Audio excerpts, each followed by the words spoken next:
대표가 모를 수가 있느냐라는 비판 목소리도 상당히 높습니다. 자, 그렇다면 대장동 일당으로부터 받은 이 대표 경선 불법 자금은 어디에 쓰였을까? 그것 또한 따져 물어야 될 것 같습니다. 자, 어제 2심 결과 함께 보시죠. 이 대표 측근 김용 2심도 실형, 불법 정치자금 8억 4,700만 원, 뇌물 1억 9천만 원 수수 혐의로 수사돼서 재판에 넘겨진 김용 부원장. 1심에 이어 2심에서도 불법 정치자금 6억, 뇌물 7천만 원 수수를 인정됐습니다. 징역 5년이 선고됐고 법정 구속됐고요. 자, 보세요. 김용 전 부원장이 출마하는 사람이에요? 아니란 말이죠. 불법 정치자금, 불법 대선 경선 자금으로 재판부도 판단을 한 겁니다. 검찰은 이재명 대표가 대선 후보 시절에 그 대선 캠프 핵심 관계자였던 김용 전 부원장이 대장동 일당으로부터 이 대표의 경선 자금, 불법 자금을 받았다라고 수사를 했습니다. 김용, 유동규와 민간업자 유착 알고도 금품을 받았다. 유 씨가 전달한 금품이 민간업자로부터 나온다는 걸 알 수 있었는데도 이를 제지하지 않고 금품을 받았다라고 질타했습니다. 자, 이 사건은 이른바 이재명 대표의 대장동 의혹과 이 486억이었던가요? 저수지 의혹과도 밀접히 영향을 줄 것으로 예상이 됩니다. 김우식 교수님, 예. 대선 경선 자금인데 김용 씨가 대선 후보도 아니에요. 김용 씨가 당대표도 아니에요. 누굴 위해서 일한 사람이냐면 이재명 대표를 위해 충성한 사람이고 성남시 때부터 측근이잖아요. 이 대표 본인도 얘기했듯이. 그렇죠. 이 대표가 대선 후보였어요. 대선 캠프에 총괄 부본부장을 했던 본인의 측근이 이 대표가 했었던 대장동 사업의 일당 등으로부터 경선 자금을 불법으로 6억가량 받은 게 인정이 됐어요. 그렇죠. 그럼 이 대표는 알고 있는 겁니까? 모르는 겁니까? 모를 리가 없다는 게 일반적인 합리적 의심이죠. 그러니까 개인적인 인연으로 김용 부원장과 예컨대 유동규나 남욱 변호사가 개인적 인연으로 친해서 오랫동안 가까이 지냈으니까 그래 고생한다 정치하는데 돈 200만 원 줄 수 있어요. 예. 그냥 선의로. 근데 6억이라고 줬다는 거 아닙니까? 그리고 그 시기가 이재명 대표가 민주당의 대선 경선 후보로 본격적으로 뛰기 시작한 때였고 캠프를 구성해서 총괄 부본부장을 하면서 그때도 언론에 많이 나왔습니다만 민주당의 경선 원리 중에 제일 핵심적인 그 특이점이 선거인단 모집 있잖아요. 선거인단을 전국적으로 대거 모집을 해야만 이길 수 있는 구조가 되어 있습니다.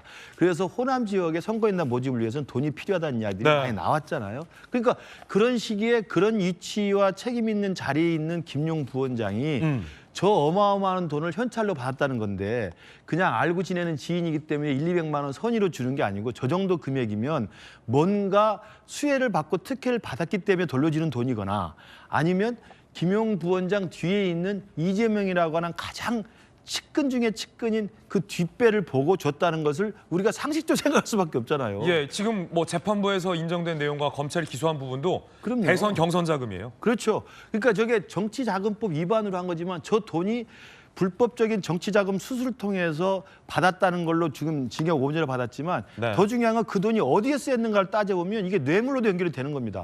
만약 김용을 통해서 배달받은 6억이라는 돈을 실제로 받아서 이재명 당시 경선 후보의 대선 자금이나 경선 자금에 썼다는 게 확인이 되면 이건 뇌물이 될 수 있는 거죠. 뇌물죄는 훨씬 더 큰 벌을 받게 돼 있지 않습니까?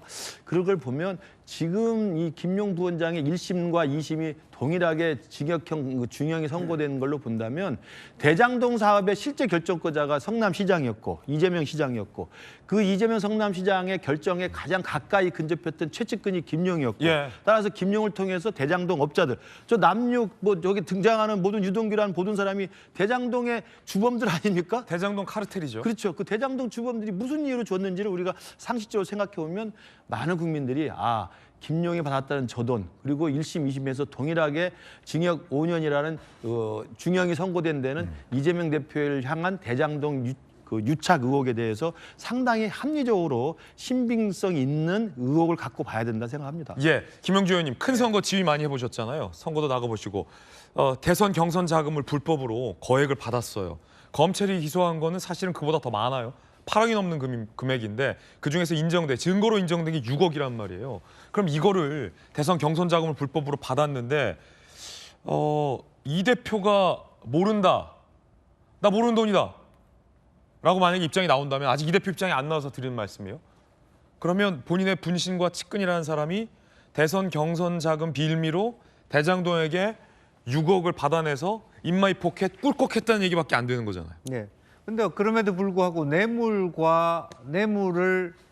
인정한 돈이 있었고 1억 몇천에서 7천만 원으로 네. 돼 있고 불법 정치 자금을 8억 4천에서 6억으로 이렇게 왔다라고 하는 것은 일정 정도 구분할 수 있는 개념이 있다라고 하는 것이겠죠. 왜냐하면 불법 돈을 정치 준 자금. 사람들의 증언과 진술이 있으니까요. 네, 네. 그렇기 때문에 그걸 뭐 6억 그 자체를 뭐 김용 씨가 개인적으로 착복했다고 보지는 않는 것 같아요. 그러면 재판부도. 네. 김용이 꿀꺽한 게 아니라면 네. 경선 자금으로 불법으로 받았으면 이 대표에게 보고했거나 이 대표의 경선을 위해서 썼다는 건 아닙니까? 네. 혹은 경선 자금이라고 받고 어디 딴 데 썼거나. 네. 그러니까 결과적으로는 뭐 두 가지 가능성이 있죠. 뭐 두 사람이 입을 맞춰서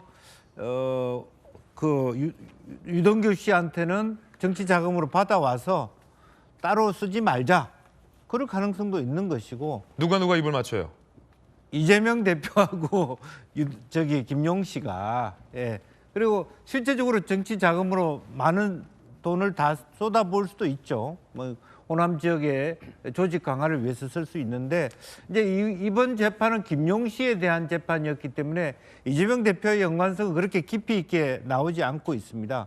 아마 이재명 대표의 재판에 들어가서는 그런 부분에 대한 질문을 할 수밖에 없을 것 같아요. 그러니까 이번 재판부가 2심에서 결정한 그 6억의 용처가 어디냐 그리고 또 알았냐 몰랐냐인데 사실은 우리가 캠프를 하다 보면 어떤 캠프를 운용하는 자금 전체에 대해서 실제적으로 보면 후보 본인이 동의하지 않는 그런 어떤 돈 모금이라는 것은 극히 불허하지 않습니까? 이제 그런 면에서는 네. 이재명 대표가 굉장히 불리한 상황에 처해 있는 것만은 네. 사실이다. 그렇게 말씀드릴 수 있겠습니다. 저렇게 대장동 일당할 때 불법 자금 받으면 안 되는 거잖아요.